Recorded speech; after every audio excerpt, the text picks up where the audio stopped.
Atlanta, USA.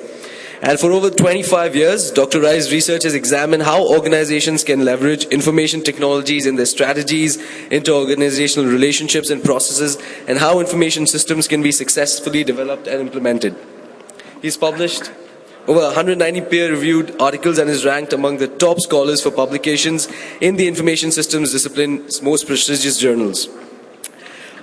Our speakers today are Professor John Bosco Lurdusamy from the IIT Madras. He's currently a member of faculty of the Department of Humanities and Social Science, the Indian Institute of Technology in Madras. Our next speaker, Dr. Ganapathy K, who needs very little introduction again, is the president at the Apollo Telemedicine Networking Foundation, past president of the Telemedicine Society of India, and adjunct professor IIT Madras, Anna University, and Dr. MGR Medical University in Chennai, and Professor Jasmine Pavlova, the Associate Professor, MD, Vice Dean of the Faculty of Public Health, Medical University of Sofia in Bulgaria, and she's the Vice Dean in the field of scientific research with leadership responsibilities and management and teaching functions. I'll now allow them to take the stage. Thank you so much.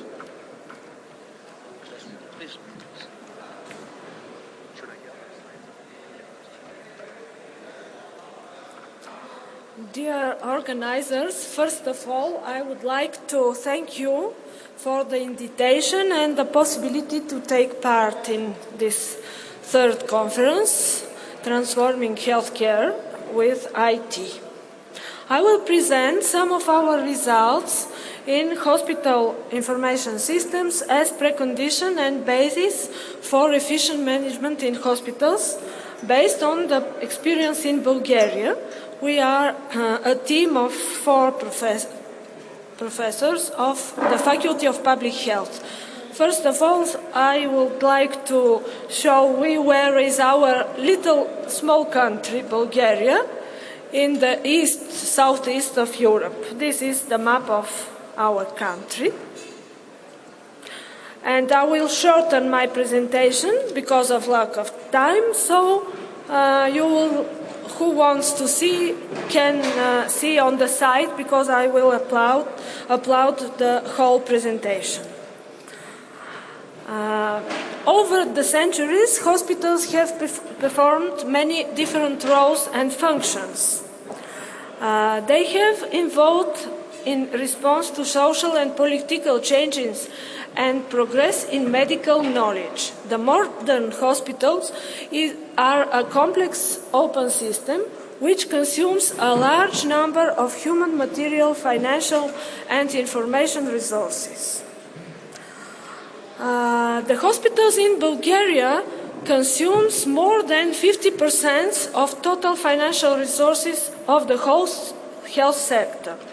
Hospital reform and development in a market economy requires a flexible, fast, and adequate response of the management team to execute effectively the mission. In Bulgaria, there are 347 hospitals in 2010. The private hospitals represent 1/4 part of total number of hospitals. Here you can see on this slide the hospital indicators in 2010. And now some words about the role of hospital information system. The aim is to achieve the best possible support of patient care and outcome and administration by presenting data where needed and accruing data when generated with networked electronic data processing. The information is, of course, of primary importance. And in Bulgaria, scientists and doctors, programmers, engineers, economists, and others work for years on creation of hospital information systems in every hospital and to integrate in one integrated system. The process is accompanied with great difficulties due to financial problems, too low level of computer literacy of staff in many hospitals, and third, level programming problems. What contains our hospital information system? Number of patients, data for the laboratory activities, hospital staff, evaluation and quality control, finance and accounting. I would like to show some of the advantages of hospital information system. It increases the time of medical staff spent with patient, give full access to information, refines the communication, increases labor productivity, reduces errors, promotes recruitment and retention of qualified staff. The three main parts of the hospital information systems are the electronic patient records. The financial module is a very important element of the information system, and it works together with the electronic patient records. We have a third module. This is the module of the activities of medical professionals, and every doctor, nurse and other professionals complete data for examinations and treatment for each patient. So this gave the opportunity to eliminate the errors. Here on this slide you can see the way of functioning of the hospital information systems in many of Bulgarian hospitals.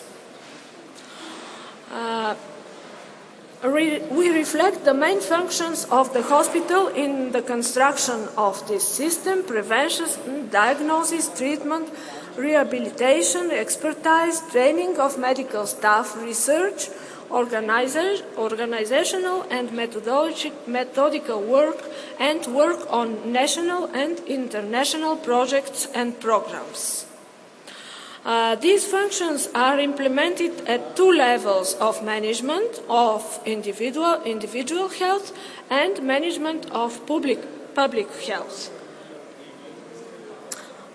Here on this slide you can see the way of process and how works the hospital information system and how it helps the management team to manage better the hospitals.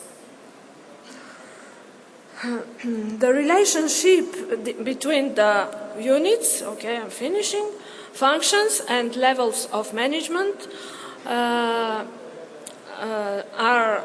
carried out by medical professionals and are directed to the patients.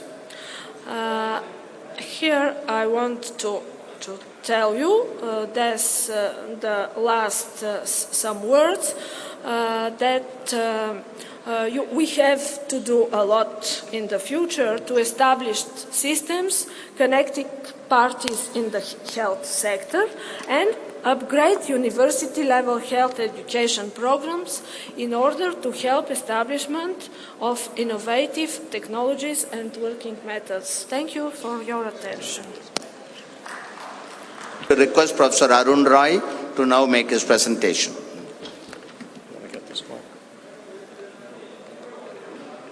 So while he gets the slides up, good afternoon. It's a pleasure to be here. It is indeed afternoon, 20 minutes past noon. And we are standing between you, lunch, and also the Chief Minister. So we'll move this fast. This is a project dealing with the adoption of mobile information services in the United States. I've done this with two of my doctoral students, Li Wei Chen and Jessica Pai. The study purpose, quite simply, it's to understand adoption status of mHealth. I use that term to refer to mobile health information services in the United States. Second, to understand channel preference between in-person doctor visits and mHealth. And third, to understand the factors that influence mHealth adoption. The procedure, we work with a market research company to obtain our data. We went through standard scientific procedures to get the data.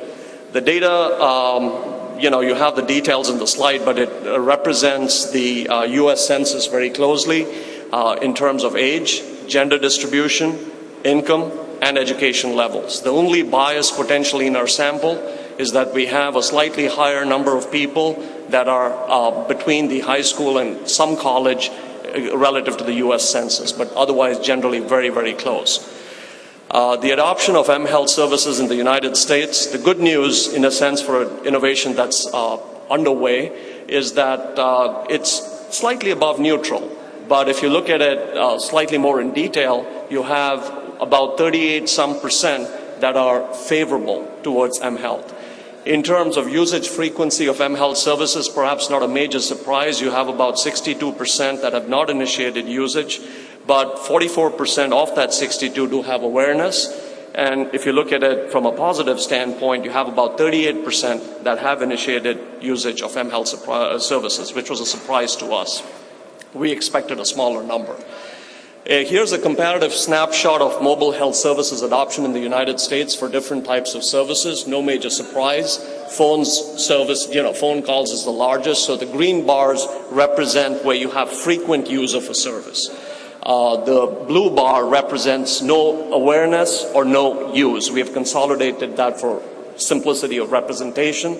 And the pink or reddish bar